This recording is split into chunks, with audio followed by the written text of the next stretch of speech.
Bien-aimés, comment allez-vous? Est-ce que vous vous portez bien et vous sentez vraiment heureux? Nous devons toujours être heureux et réjouis. C'est précisément ce que Jésus nous a enseigné. Si vous êtes toujours avec Jésus, vous pouvez être dans la joie. Les problèmes et les épreuves vont et viennent. Tant que nous serons dans ce monde, ils seront là.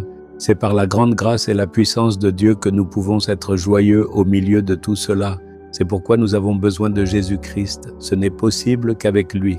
C'est lui qui te permet d'être heureux et joyeux en toutes circonstances. Nous devons trouver la joie à marcher honnêtement, sans tricher ni voler. Certains pensent qu'ils peuvent rester heureux en volant, en trichant, en étant corrompus et en acceptant des pots de vin. Cette situation ne va pas durer très longtemps. Demeurer pleinement en Jésus-Christ, c'est ressentir une joie profonde qui demeure éternellement. Admirez ces magnifiques plantations de thé dans ce domaine. Cet endroit exceptionnel s'appelle Munnar, situé dans l'état du Kerala. C'est un paysage absolument magnifique. On raconte que c'est la toute première plantation de thé créée ici il y a plus de 100 ans. Les ouvriers cueillent délicatement la pointe des jeunes feuilles avant de les transformer avec soin selon un savoir-faire traditionnel. C'est ainsi qu'il nous parvient en thé.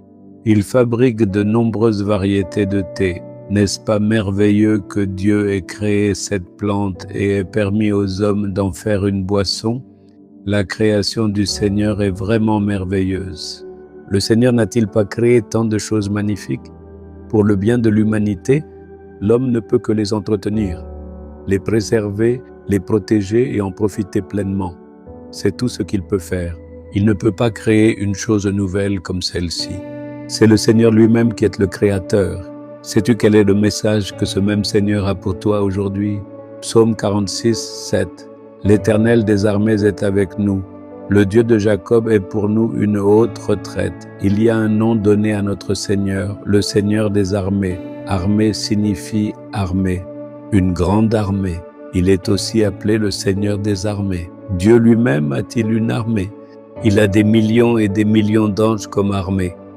Les anges de Michel porteront une épée dans leurs mains. Ce sont les anges combattants. Les anges de Gabriel apporteront le message de Dieu. Le Seigneur a préparé une armée d'anges pour le combat. Pourquoi le Seigneur aurait-il besoin d'une armée? Ce n'est pas vraiment fait pour lui, tu sais. Il a cette armée pour nous, les êtres humains, qu'il a créés. Te demandes-tu pourquoi nous en avons besoin? N'avons-nous pas un ennemi appelé Satan? Il agit dans les lieux secrets et tu ne peux pas le voir de tes yeux. C'est lui qui est derrière tout le mal dans le monde. Quand quelqu'un commence à aimer et à suivre le Seigneur, il devient en colère et jaloux et il voudra lui faire du mal. Lui aussi de plus dispose d'une armée. Comme l'indique l'Écriture sainte, nous luttons contre les puissances spirituelles du mal dans les lieux célestes. Il y a un nom donné à l'armée de Satan, ce sont les puissances spirituelles du mal. Elles commettront des actes malveillants et réduiront en esclavage tous les gens. Elles pousseront les hommes à pécher. Elles apporteront la peur et la maladie aux hommes. Elles provoqueront des accidents et la mort. Le diable méchant et son armée sont ceux qui sont derrière toutes sortes de maux. Mais le Seigneur a sa propre armée pour protéger les enfants de Dieu de ce mal. Il envoie cette armée et nous protège. Bien que nous ne puissions pas voir ces êtres angéliques, ils seront constamment avec nous. Eux, ils nous protégeront. Il a confié à ses anges la garde de nos allées et venues. Il a dit, « Mes anges camperont autour de vous et vous protégeront. » Même aujourd'hui, vous vous êtes peut-être dit, « Il y a eu un danger absolument immense et je ne sais vraiment pas comment j'ai pu y échapper. » C'est certainement parce que Dieu vous a délivré par l'intermédiaire de ses anges protecteurs. L'un de mes très bons amis, un jour, a terminé son ministère particulièrement tard dans la soirée. Il était environ 3 heures du matin. Il avait faim et voulait manger quelque chose.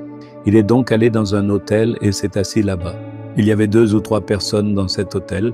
Soudain, alors qu'il mangeait, il a eu l'impression que quelqu'un le saisissait par le cou et le poussait dehors. Il s'est simplement retourné et a vu qu'il était allongé sur la route. Cet hôtel s'effondrait sous ses yeux. C'était un grand bâtiment, mais il s'écroulait en ruines. Il n'en était pas conscient, mais il était en train de manger. Quand il a regardé autour de lui pour voir qui l'avait poussé dehors, il n'y avait personne. Ce n'est qu'à ce moment-là qu'il a compris que Dieu avait envoyé son ange pour le délivrer. Les anges sont là pour nous délivrer de nombreux dangers comme celui-ci. Remerciez maintenant le Seigneur d'avoir désigné des anges pour vous. Rendez grâce au Seigneur d'avoir envoyé des anges pour vous protéger. Croyez que les anges de Dieu accompagnent vos enfants lorsqu'ils vont à l'école. Remerciez le Seigneur car il a placé des anges pour vous accompagner partout où vous allez.